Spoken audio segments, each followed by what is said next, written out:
Bendiciones. Vamos a continuar ahora con nuestro video número 59, hablando otro punto más acerca de la comunidad aparente en Corintios, capítulo 10, versículos del 1 al 22. Estamos analizando todavía los primeros versículos y vamos a continuar enfatizando lo que el verso 4 nos está diciendo. ¿Qué es lo que nos dice el versículo 4? Tomamos nuestra Biblia y leemos el verso 4. Todos bebieron la misma bebida espiritual, porque bebían de la roca espiritual que los seguía, y la roca era Cristo. En el video anterior nos fuimos al párrafo de Éxodo, en el capítulo 17, versículo 6, donde se habla acerca de las instrucciones. Bueno, nada más en el versículo 6 anteriormente también se habla acerca de las instrucciones que Dios le da a Moisés en el capítulo 17, acerca de que vaya a cierta roca, le hable a la roca, y la roca va a producir agua fresca para los que van emigrando, los que van viajando en el desierto, para todo el pueblo. Moisés no siguió las instrucciones, ya conocemos la historia, pues en lugar de hablarle a la roca, la golpeó y primero se jactó delante del pueblo diciendo: os haré sacar agua de la roca, y dándose o atribuyéndose, según algunos exégetas, atribuyéndose a sí mismo la capacidad o el poder de poder obtener agua de una roca. No le dio el honor a Dios. Dios se lo va a tomar en cuenta posteriormente cuando ya vaya a entrar a la tierra prometida y le va a impedir el ingreso. Vamos a conocer, ya sabemos los que estudiamos el libro de Génesis, Éxodo, Levíticos, todo el Deuteronomio, todo el Pentateuco, perdón, Génesis, Éxodo, Levíticos, Números y Deuteronomio. Vamos a conocer lo que aconteció con el pueblo, que no todos entraron, únicamente entraron los menores de 20 años que salieron de Egipto, más todos los niños que nacieron en su peregrinaje en el desierto durante los 40 años.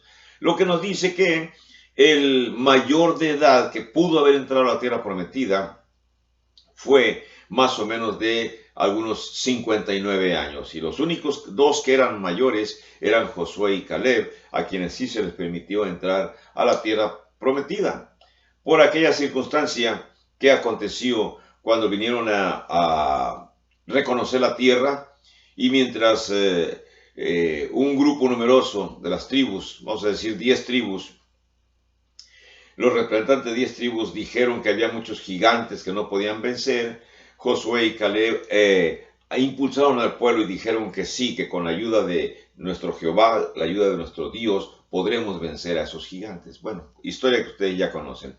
Me concentro nuevamente en el párrafo que estamos analizando para entender esta frase que Pablo está diciendo acerca de el versículo 4. La roca era Cristo. Para aquellos amigos o personajes que son seguidores del grupo de los testigos de Jehová y que, bueno, pues niegan la deidad de Cristo Jesús, aquí encontramos una pequeña controversia teológica para ellos. ¿Quién acompañaba o quién sacó o quién iba con Dios guiándolos de noche y de día? Jehová. Pero ¿por qué Pablo da esta afirmación diciendo que realmente la roca espiritual que los seguía era Cristo? El versículo 4 lo afirma. Y bebían de la roca espiritual que los seguía, y la roca era Cristo. Lo cual nos habla nuevamente en forma positiva acerca del cristianismo como debe de ser, y desmiente la información que estas personas nos presentan diciéndonos que Cristo no existió en el Antiguo Testamento. Cristo apenas es una creación en el Nuevo Testamento. Pero bueno, dejamos otra vez esto. A veces cada persona que predicamos tenemos la tentación de hablar sobre estos asuntos. Así que esto que encontramos es una lección en tipología. Déjenme tomar aquí algo para limpiar mis lentes que se ven un poco manchados.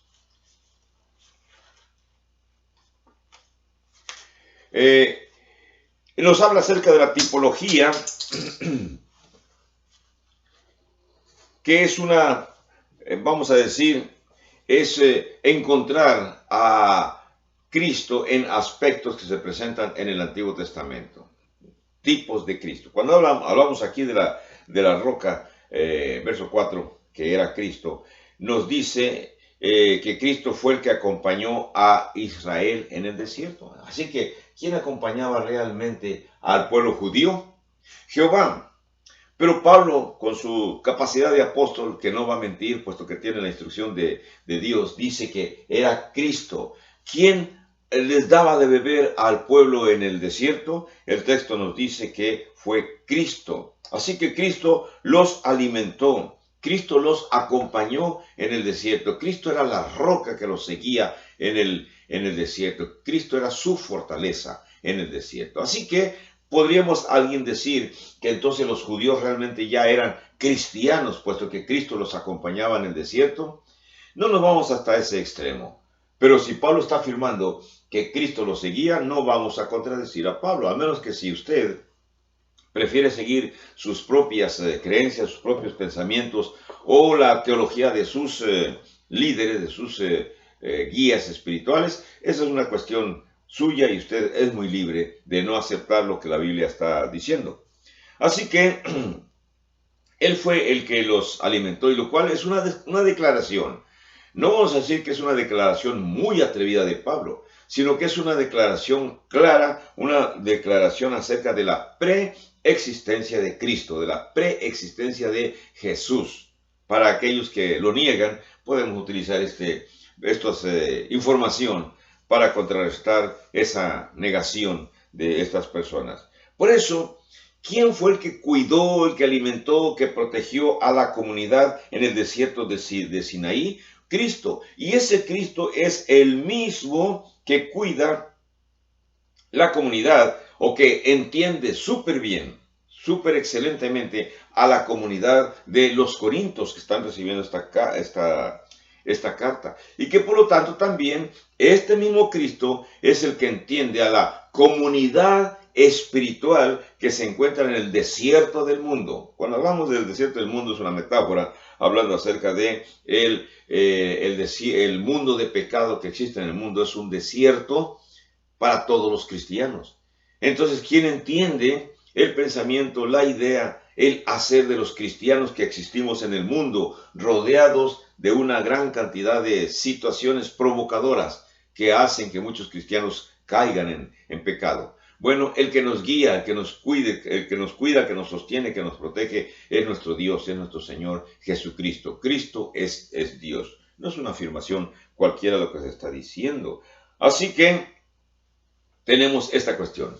Verso 4, una afirmación. El que los seguía a los judíos en el desierto era Cristo. Y se les dice a los corintios, el que protege a la congregación de Corinto es Cristo. Y se nos afirma para nosotros, son lecciones para nosotros. Quien cuida, quien ayuda, quien protege a la congregación espiritual, a la iglesia de Cristo en la actualidad, es Cristo mismo. Veamos qué más dice el versículo 5. El versículo 5, Pablo dice, pero de los más de ellos no se agradó Dios, por lo cual quedaron postrados en el desierto. Esta frase, cuando dice, pero de los más de ellos no se agradó Dios.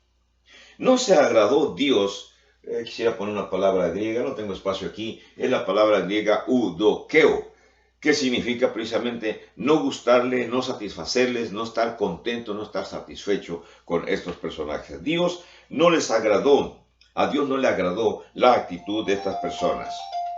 Entonces llegamos a otro punto importante.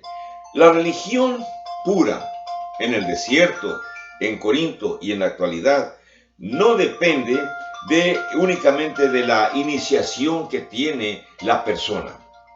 Los judíos tuvieron una buena iniciación en Egipto. Tuvieron una buena enseñanza por parte de Moisés. Tuvieron una buena guía por parte del mismo Moisés cuando iniciaron su camino en el desierto. Y tuvieron información suficiente y tuvieron pruebas suficientes del poder de Dios mientras están viajando los primeros meses, los primeros años en el desierto. Pero ¿qué pasó con ellos? A pesar de haber tenido una excelente enseñanza teológica por parte de Moisés, por parte de otros líderes judaicos? Bueno, simplemente no creyeron. Simplemente no aceptaron, aunque estaban viendo los elementos, estaban viendo las circunstancias, estaban viendo los actos milagrosos que Dios realizaba en el desierto, no creyeron. Así que vamos a hablar de los corintios. Los corintios, de la congregación de Corinto, no toda la ciudad de Corinto, la congregación de Corinto, todos son cristianos.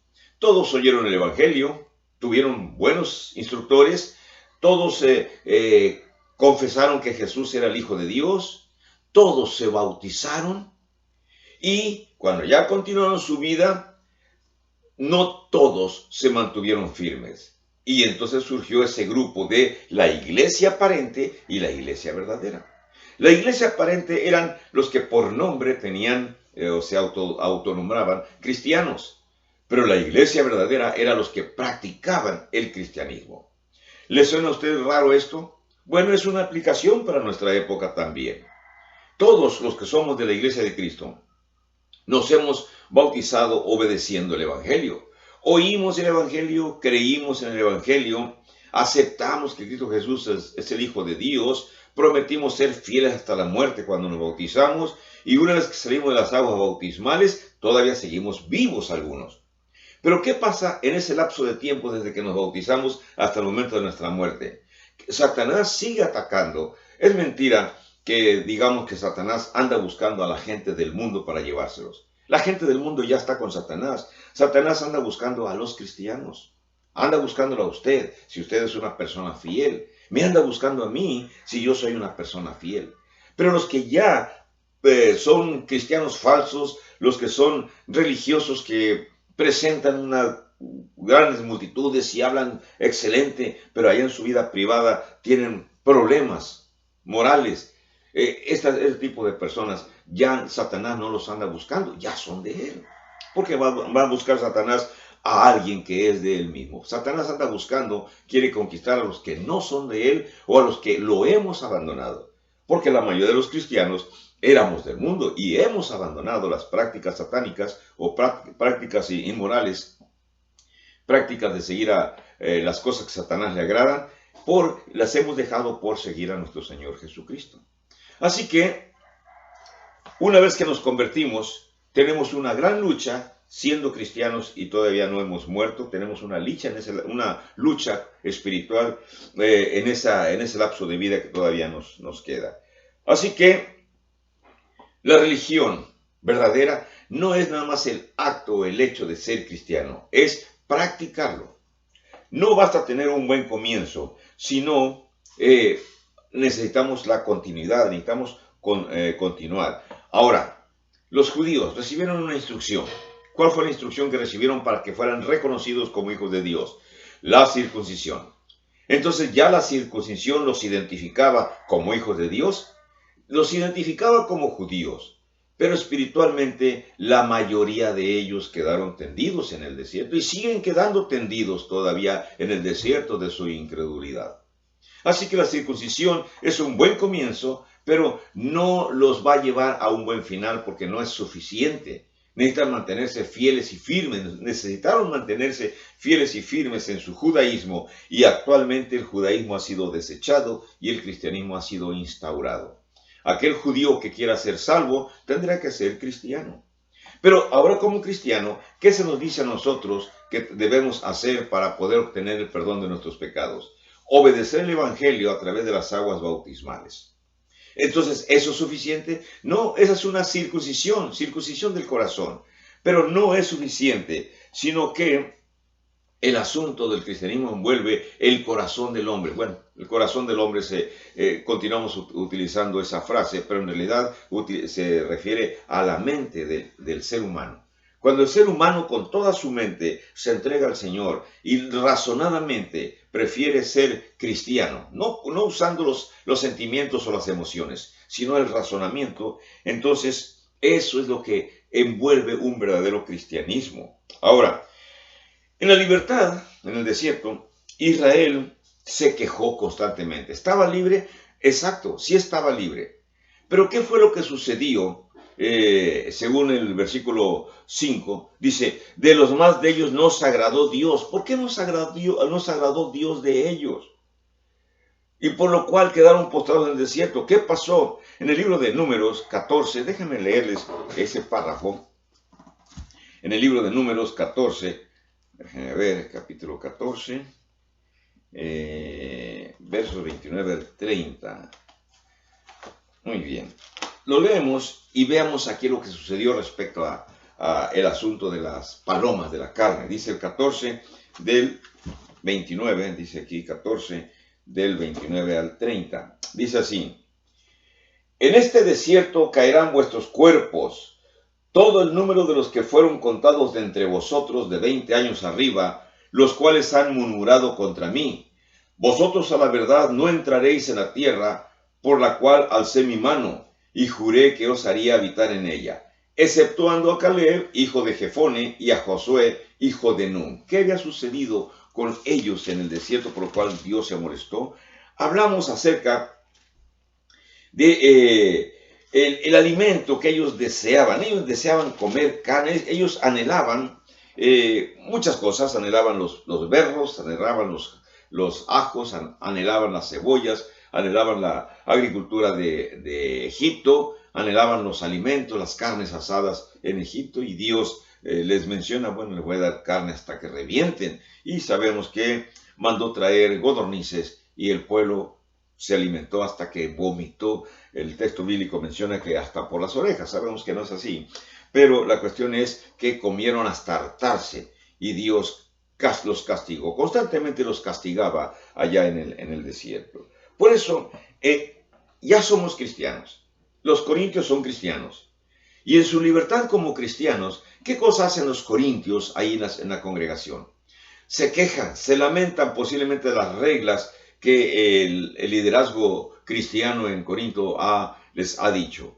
Ya no deben dejar de tomar, deben dejar de practicar los pecados de andar con las profetisas o prostitutas de los templos sagrados. Incluso no coman alimentos de los templos. Es una exageración, pero en alguna clase vamos a hablar acerca de esa situación. En fin, las acciones que ellos realizaban en Egipto, en Corinto, ¿eran libres de su pecado? Sí, eran libres, pero todavía anhelaban realizar algunas cosas, querían volver a su pasado.